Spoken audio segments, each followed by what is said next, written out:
اعوذ باللہ من الشیطان الرجیم بسم اللہ الرحمن الرحیم۔ اس ویڈیو کو آخر تک ضرور دیکھیں۔ حضرت موسیٰ علیہ السلام نے کہا، اے میرے رب، تو اپنے مومن بندے کو دنیا میں غربت زدہ اور تنگ حال بنا دیتا ہے۔ اتنے میں حضرت موسیٰ علیہ السلام کے لیے جنت کا دروازہ کھول دیا گیا اور وہ اس کی طرف دیکھنے لگے۔ پھر اللہ تعالیٰ نے کہا، اے موسیٰ، یہ جنت میں نے اسی مومن کے لیے تیار کی ہے۔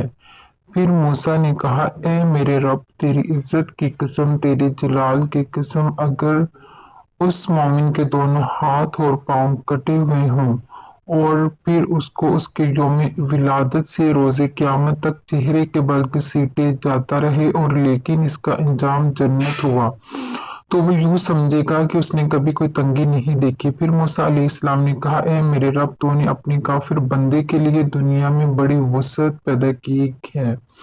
اتنے میں حضرت موسیٰ علیہ السلام کے لیے جہنم کی طرف سے ایک دروازہ کھولا گیا اور ان سے کہا گیا، اے موسیٰ علیہ السلام، یہ جہنم اسی کافر کے لیے تیار کی ہے۔ حضرت موسیٰ علیہ السلام نے کہا، اے میرے رب، تیری عزت اور جلال کی قسم، اگر اس کو اس کے یوم تخلیق سے روز قیامت تک پوری دنیا دے دی جائے لیکن اس کا انجام یہ ہوا، تو وہ یوں سمجھے گا کہ اس نے کبھی کوئی بھلائی دیکھی ہی نہیں۔ حضرت عامر رضی اللہ تعالیٰ عنہ بیان کرتے ہیں، رسول کریم صلی اللہ علیہ وآلہ وسلم نے فرمایا، امراض اور ان کے ثواب کا ذکر کیا تو فرمایا، جب مومن کو کوئی بیماری لاحق ہوتی ہے اور وہ پھر اللہ تعالیٰ سے عافیت اور صحت عطا فرما دیتا ہے تو وہ موت سابقہ گناہوں کا کفارہ ہے اور مستقبل کے بارے میں واضح نصیحت بن جاتی ہے۔ اور جب منافق بیمار ہوتا ہے پھر اللہ تعالیٰ اسے عافیت عطا کر دیتا ہے تو اس اونٹ کی طرح سے ہو جاتا ہے جس سے اس کے گھر والوں نے باندھ رکھا ہو اور پھر انہوں نے اسے چھوڑ دیا، اسے پتہ نہیں ہوتا کہ انہوں نے اسے کیوں باندھا تھا اور کیوں چھوڑا تھا۔ کسی شخص نے عرض کیا، اللہ کے رسول صلی اللہ علیہ وسلم، بیماری کیا ہوتی ہے؟ اللہ کی قسم، میں تو کبھی بیمار نہیں ہوا۔ آپ صلی اللہ علیہ وسلم نے فرمایا، ہمارے پاس سے چلے جاؤ، تم ہم میں سے نہیں۔ نبی کریم صلی اللہ علیہ وسلم نے فرمایا کہ اللہ تعالیٰ اس شخص کے چہرے کو تر و تازہ رکھے جس نے مجھ سے کوئی حدیث سنی اور پھر جیسے سنی اور ویسے ہی اسے آگے پہنچا دی۔ اللہ تعالیٰ اپنے بندوں کا مصیبتوں اور آزمائشوں سے امتحان لیتا ہے، جیسا کہ فرمان الہی ہے، ترجمہ، ہم بطریق امتحان تم میں سے ہر ایک کو برائی اور بھلائی میں مبتلا کرتے ہیں اور تم سب ہماری ہی طرف لوٹائے جاؤ گے۔ جو کہ اس امتحان میں کامیاب ہوگا جنت اس کا انعام ہوگی۔ اللہ تعالیٰ فرماتا ہے، ترجمہ، کیا تم یہ سمجھتی ہو کہ تم جنت میں چلے جاؤ گے، حالانکہ ابھی اللہ تعالیٰ نے یہ ظاہر نہیں کیا کہ تم میں سے جہاد کرنے والے کون ہیں اور صبر کرنے والے کون ہیں۔ یہ تو مسلمان کے ایمان کا جز اور حصہ ہے کہ وہ یقین رکھے کہ ہر چیز اللہ تعالیٰ اپنے بندے کے لیے منتخب کرتا ہے، برائی یا بھلائی، خوشی یا غم، سب بندے کے فائدے کے لیے ہی ہیں اور تم سب ہماری ہی طرف لوٹائے جاؤ گے۔ جو کہ اس امتحان میں کامیاب ہوگا جنت میں چلے جاؤ گے، حالانکہ اب تک اللہ تعالیٰ نے یہ ظاہر نہیں کیا کہ تم میں سے جہاد کرنے والے کون ہیں اور صبر کرنے والے کون ہیں۔ یہ تو مسلمان کے ایمان کا انعام ہوگا۔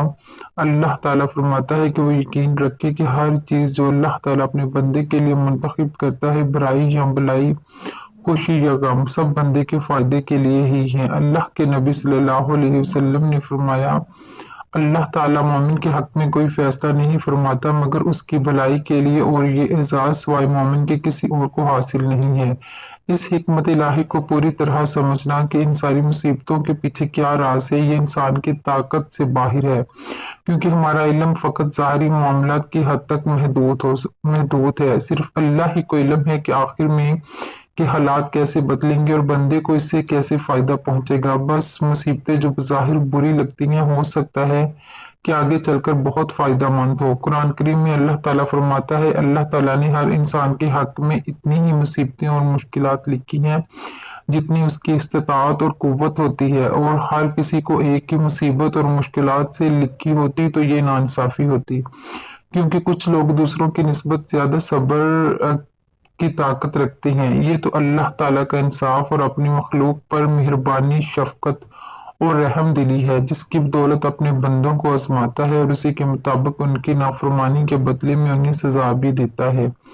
قرآن کریم میں بار بار اس بات کا تذکرہ کیا گیا ہے، چنانچہ ارشاد باری ہے، ترجمہ: اللہ تعالیٰ کسی جان کو اس کی طاقت سے زیادہ تکلیف نہیں دیتا۔ جو نیکی وہ کرے وہ اس کے لیے اور جو برائی کرے اس کا وبال بھی اس پر ہے۔ سورۃ البقرہ۔ اللہ تعالیٰ اس انصاف پسندانہ قانون کے تحت علماء کرام نے صبر کو فرض قرار دیا ہے، اور جب یہ بات طے شدہ ہے کہ حادثات آدمی کو اس کی استطاعت کے مطابق متاثر کرتے ہیں، تب تو اس شخص میں ضروری استطاعت ہوگی جس سے وہ سختیوں کو برداشت کر سکے اور صبر کرنے والا بن جائے۔ اس کے بعد اس پر حرام ہے کہ وہ بے صبری کا مظاہرہ کرے یا ایسی کوئی حرکت یا بات کہے جس سے اللہ تعالیٰ کے فیصلے پر ناپسندیدگی ظاہر ہو رہی ہو، جیسا کہ لمبی دردناک چیخ، کپڑوں کا پھاڑنا، گال پیٹنا وغیرہ۔ جزا دن ہی ہر بندے سے اس کی ہر حرکت پر پوچھ گچھ ہوگی۔ جس سے منع کیا گیا تھا اس سے بچنے کی بندے میں استطاعت تھی۔